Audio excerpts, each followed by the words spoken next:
Yan, ma'am. Hi po. Bale, nagbukas po ako ng master list, ng class record. Tapos, open natin yung attendance checker. Anong kukuwasi? Kukuwasi, yung nasa squid. Yan. Si kakasi. Yan di, atulad naman ko yan kukuwasi. Atulad. Bale, ito may sample na ako dito, ma'am, no? Clear all natin to, ma'am. Clear all ko lang. Sabagay kayo, ma'am, may ano na kayo eh. Maglalagay pa kayo. Sa manage section, alam ko may na dyan. Edit. Ko muna po para makapaglagay tayo ulit. Makita nyo yung kung paano ginagawa. Delete ko to. Ano ko yan? Yan, hindi naman delete. Kailangan mag-iwan ng isa. So kung mag-iwan ako ng isa, okay na yan. Magdadagdag na lang po ako ng 8 guava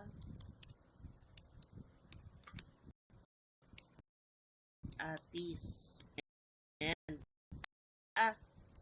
Ang dami naman ako. Kailang nalito na ako. Si Jiro kasi.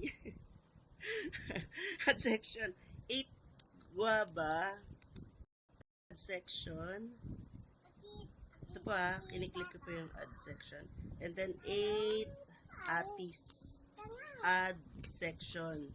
So papasok na po yung tatlong yan. Pwede nyo pong i-edit yan dito sa manage section. Pwede nyo palitan yung section, nagkamali kayo ng type. At pwede nyo rin po mag-delete ng section if ever na gusto nyo delete na yung section na hindi nyo nahawak, halimbawa lang. So kung andyan na po yung mga section, mag-a-add naman po tayo ng student. Ito po, kahit hindi na po isa-isahin na natin, ito po, pwede na tayong kumuha sa class record. Copy-paste nyo lang po yung class record. Umpisa natin sa male, Control C, and then Control B. And then sa baba po, sa female, baba lang tayo. Ganun lang din po. Control C, and then Control B. Yes. Kulay mo nga ang kulay. What? Ay, kung kulay ko. Okay po. Ito kung kulay. What? And then click add student lang po tayo. Lalabas po yan. Ibig sabihin, added na tayo ng student. Oo na. Kasi Wait yung lang. white mo, di ba sira? Aba, Nagtatanggal mo. Ayan. Halika na, maliligo ka na. Then, hindi. Ay, ngayon. i-mark all present na lang po natin. Iba to, tingin ko. Gusto ko yun. Mark all present. Ano nandyan, hanapin pa. Tapos kung may absent, i-uncheck nyo na lang Hindi ka po. na alis sa tayo. Saan po bubuta? Ayan. Saan po bubuta? Oh, dahan-dahan. Katusok lang ako dito. Katusok ako dito. Yan. Kasi dahan-dahan ka kasi. Nahulog ka tuloy. Saan pupunta tayo? Aalis. Ngayon po, pindutin natin yung all section. Saan tayo pupunta? Alis tayo. Maragondon. Mamaya, Jiro. Wait lang ha. 8 grapefruit. Ayan.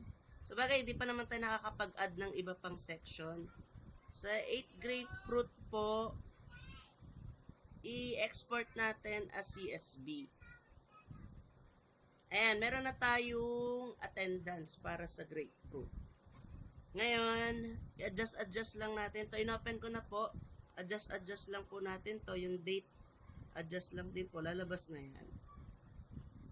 Ayan po yung baga minarkahan natin ng absent kanina.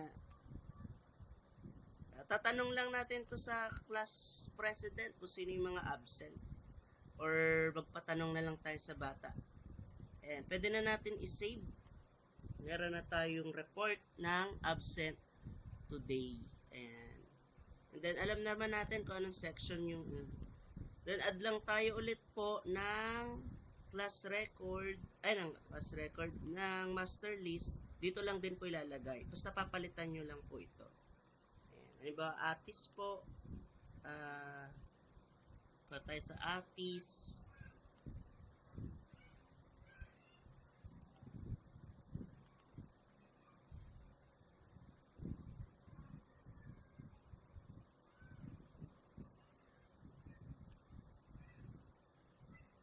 Control C,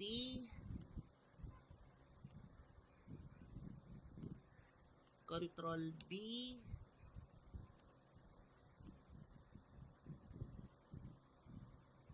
at Control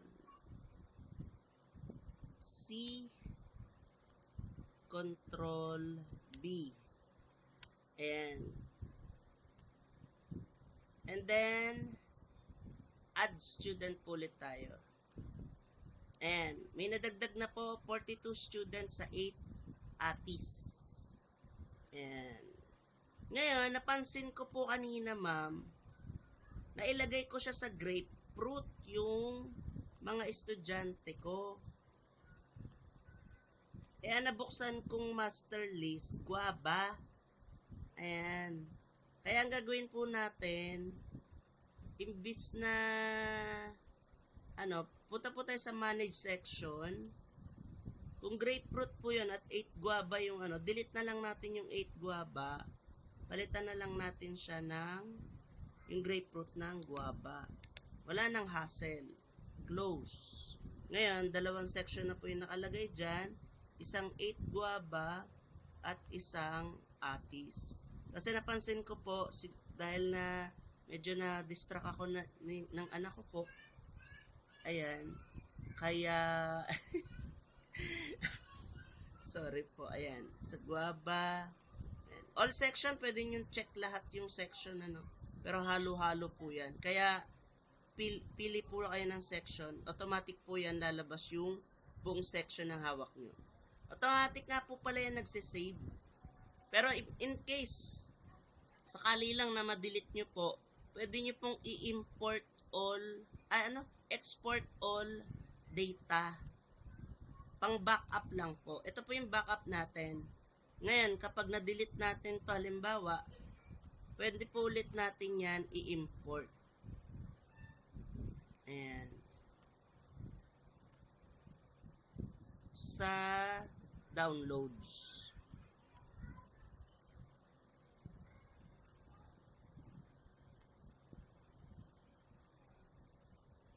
Check lang din natin at pwede natin nga palang pangalawanan yon. Ayan. Check lang natin. Rename natin ng sample, halimbawa. Kayo na pong bahala kung paano nyo lalagyan. 8, lahat grade 8 na hawak nyo po. Ayan. Ngayon, ang pangalan niya na po ay sample. Import natin all data. Nandun po yun makikita sa downloads. Hanapin nyo lang po yung pangalan nung ginawa nyo po ng sample ang pangalan niya. Kayo na po bahala sa pangalan. Pumasok na po lahat yung data. Yan po yung na-delete ko kanina. In case lang po yan Pero auto-save naman po ito, ma'am. Naka-auto-save. Close natin to. Kapag binuksan ko po ulit yan,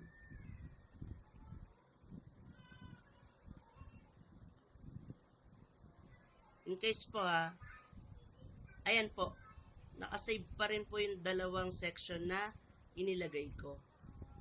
Ayan. At ito rin po yung kanina. Exit na po natin.